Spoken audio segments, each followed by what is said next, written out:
What's up? I'm Jerry from Papa Roach. You're watching Soundsphere TV.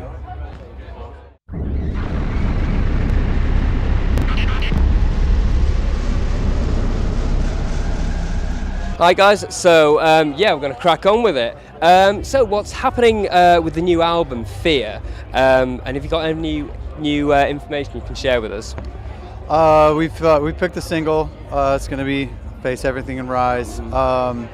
And yeah, we recorded in Vegas with Kevin and Kane Churko, and we went in kind of with the intention of making a heavy record, and there are heavy songs on there, but we can't really stop ourselves from just exploring stuff. So we have a couple of dynamic songs on there, and a couple of vibey songs, and it's just sort of classic Papa Roach, where it's kind of varied in its content and its style. So that's cool, man. So what's your songwriting process like, and how do you go from the idea from idea to putting it all together, and what inspires you outside of it? Well, it's a rather filled question, I know. Yeah, and well, it could happen any number of ways. It could happen, just a riff idea in somebody's head. Tobin or I will record something like on our phones or on our computers. Sometimes it's a jam and sound check. Sometimes, and the only thing that I can say is that normally it's music first and then vocals. But it could be, one of us could have it all worked up in our computers first, and then we get together and work on it, or it's a jam, or what I mean. So it's a collaborative thing that you each take your own little bit and then switch it around with each other. Yep, totally. That's awesome. What does inspire you outside of music? I myself am into photography. That's cool. So especially in my travels, I try and get out and explore the world. But other than that, we're Jacoby and I are pretty big readers, and there's that, and we obviously we love music, so we're just constantly on the lookout for other inspiration. Yeah, we're discovering new stuff. Tobin is really big on just sucking down everything that he can, and we'll hear it, when we're on the road, and what's that, so. Yeah, that's cool. So how do you balance the craziness of tours and festivals out with your life just outside of it all? Really, it's just kind of it's two worlds, basically. We just do what we have to do out here, and focus all our energies, and then when we get done, we're home with the family, just home. You clock off, basically. Yeah, totally. I think you've got to have that separation, or else it can seep in and get a little bit weird. I live with them. I live with the guys in the band more than I live with my family sometimes. Yeah. So when we're off tour, we always say, I'd like to say I'm going to miss you, but I'm not. See you later. Definitely. So. Awesome. So your style has changed throughout the years. So how have you changed through the music?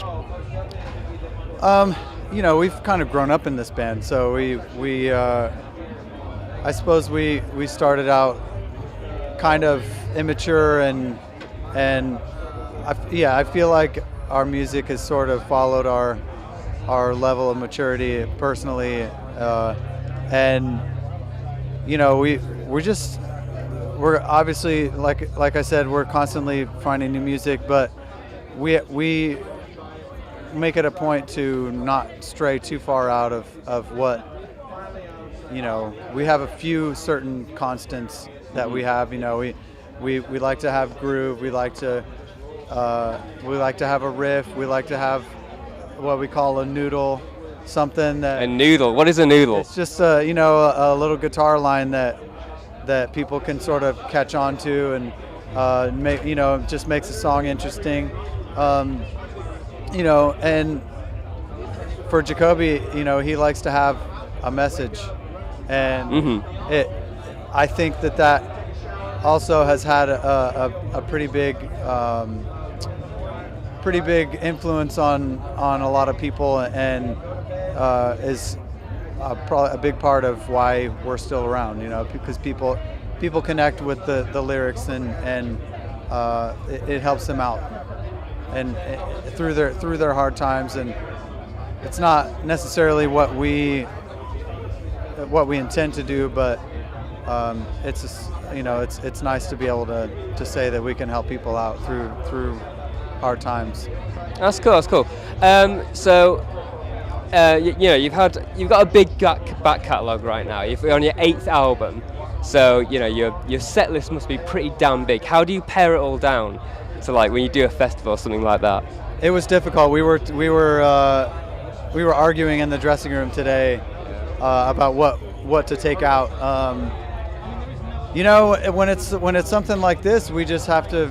It's basically has to be like all the singles kind of thing, you know. And we have some singles that we don't really play just because the vibe isn't right, or they weren't really that popular. And then we also have some songs that weren't necessarily singles, but are fan favorites, and we keep those in there. So.